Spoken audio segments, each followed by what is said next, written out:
bring up our third storyteller. We are so excited to have Justin here from the Urban Connections Project, who's also repping his logo. I don't know if you guys can see him.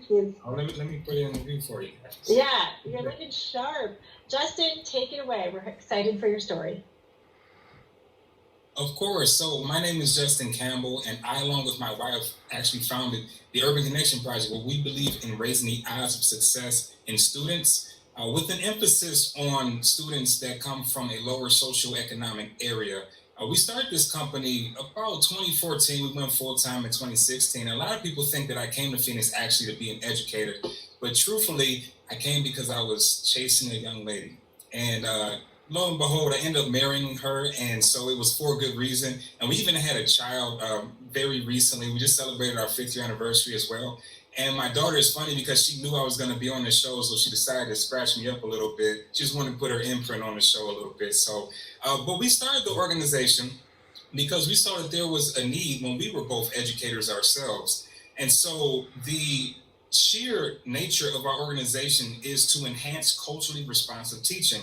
And we do that from 4 different pillars. So the first one is cultural awareness. Now, cultural awareness, I'm going to give you guys 2 stories about myself and how this ended up being something that was a glaring need in education. So when I first got to college, I grew up in Detroit and also a suburb called Southfield. And every Black person, I'm going to start with my own, every Black person I met, either you played basketball or you at least attempted to play basketball. And I remember getting to college, and this was just an understanding that I had it, but it was based on my experiences. I met a gentleman who was really cool, really down to earth, and we were in the cafeteria one day, and I just asked him, hey, you want to go play basketball? He's like, actually, I don't play basketball. I'm like, what? Like, that doesn't make sense. Well, what do you play? He's like, I play soccer.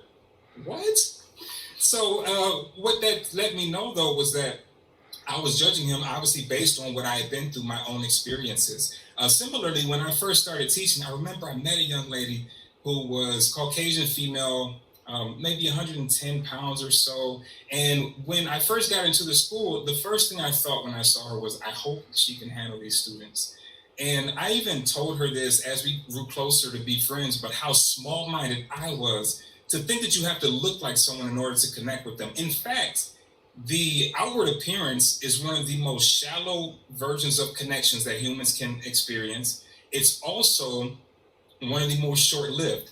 So in learning more about her and what she was able to do in the classroom, the kids revered her. They loved her so much. She was able to connect with them better than some people, some of the most, similarly looking people that have stepped foot into the classroom. And all it did was let me know that I did not give her or the gentleman I met in college space to be themselves. Now, a lot of times we come into the classroom and we do the same thing with students, where it's very possible that we're putting our own experiences, our own thoughts, our own beliefs into who they are as people, but it's completely based on the experiences that we have gone through growing up and whatnot. So the first thing that we address is cultural awareness, and it always starts with who you are as a person.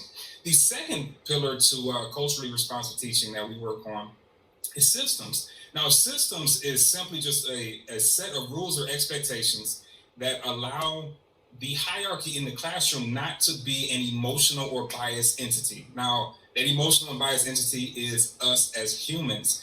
It's very natural for us if we have a great day, we wake up and, someone paid for our coffee, we get to work on time, then we may react differently to a student that day than the next day when we wake up after our alarm clock, we get to school late, and now the way that we respond to student B might be different than how we responded to the other student when we had a good day. And now we're introducing a bias in the classroom that doesn't need to be there. And now it's a natural thing for us to have biases and for us to be emotional. That's just who we are as human. It's not about not having them or eliminating them. It's about putting them in check and allowing the system to be the hierarchy. That way the student knows exactly what the expectations are and, of course, how to navigate themselves through it. The third thing then we get into is building relationships. Now, the same young lady I talked about when I first started teaching, I can remember a student that we just could not really get to, and it was her idea, like, hey, let's go to his soccer game.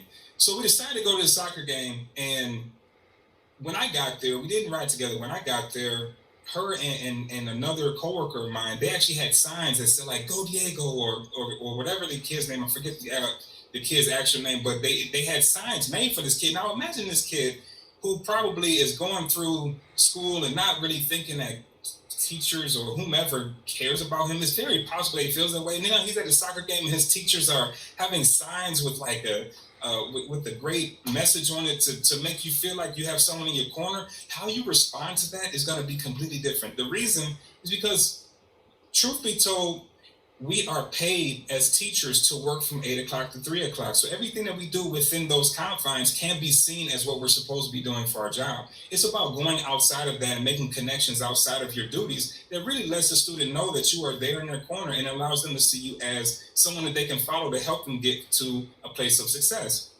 The last thing that we work on, or the fourth pillar, is accessible and rigorous content. Now, I used to work for an education company, and this education company, working there, they're a for-profit company, which is not an issue. They do a lot for the community and a lot for education, but they are for-profit, which means that they pay attention a lot to their bottom dollar, and the biggest spenders are the ones who tend to influence what goes in the textbooks. And I can recall being in a meeting where they said, hey, the product that Texas paid for is what we're going to push out as a national product, which isn't uncommon because Texas and California are the biggest spenders. So what you may be using in the classroom can be something that was never tailored to your kids to begin with. And I can recall teaching a math lesson. I was a math teacher.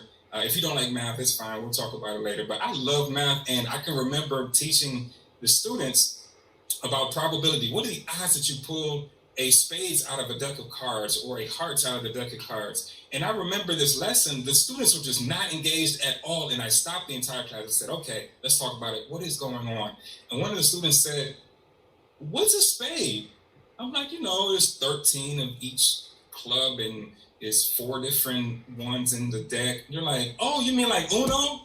No, playing cards. But truthfully, it had nothing to do with their culture. A lot of the kids had never been exposed to it. So I was teaching them with something that was never tailored to them to begin with. And how much different would it have been if I was able to change just from playing cards into something that they happen to be into? Maybe their favorite snacks like Takis and Cheetos, I don't know, whatever the kids are eating nowadays, but they would have been more engaged. They would have seen it as more relevant, and it would have been more apt to doing some of the activities that we had in there. So that's what we work on at the Urban Connection Project, those 4 pillars: cultural awareness, systems, building relationships, and also rigorous and accessible content.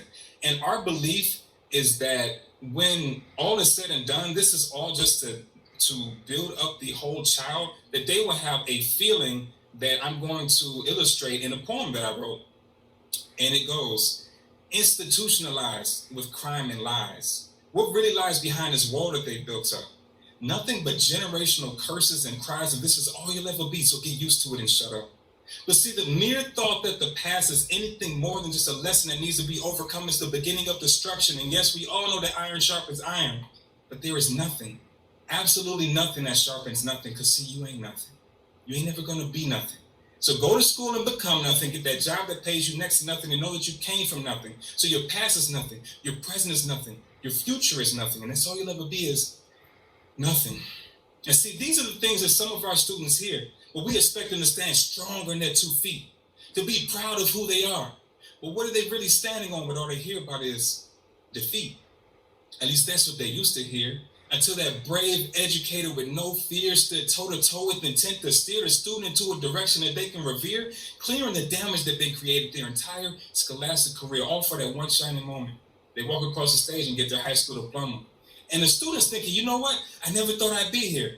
I never knew my future was this bright. I've been lied to my entire life. I'm so happy and proud that teacher came and shed the light when they told me I was beautiful.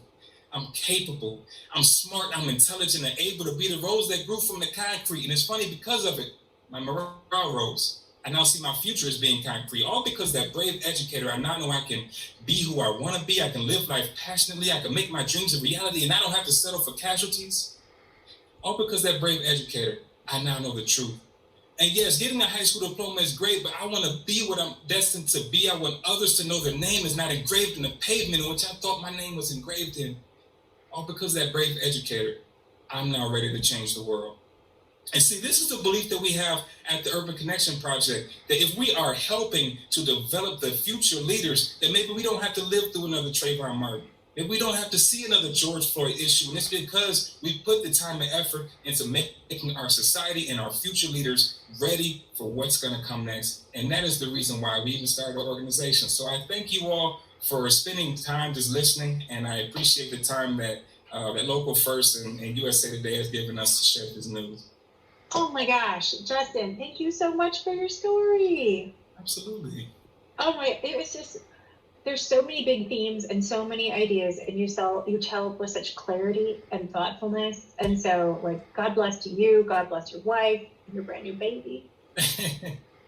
Thank you so much for your story, and thank you for giving us the gift of your poetry. It's hard to tell a story. It is double hard to tell a story and close with a poem.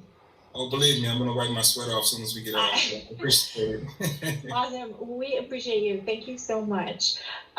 You guys, we are so lucky to have Thomas Barr here. He's the executive director of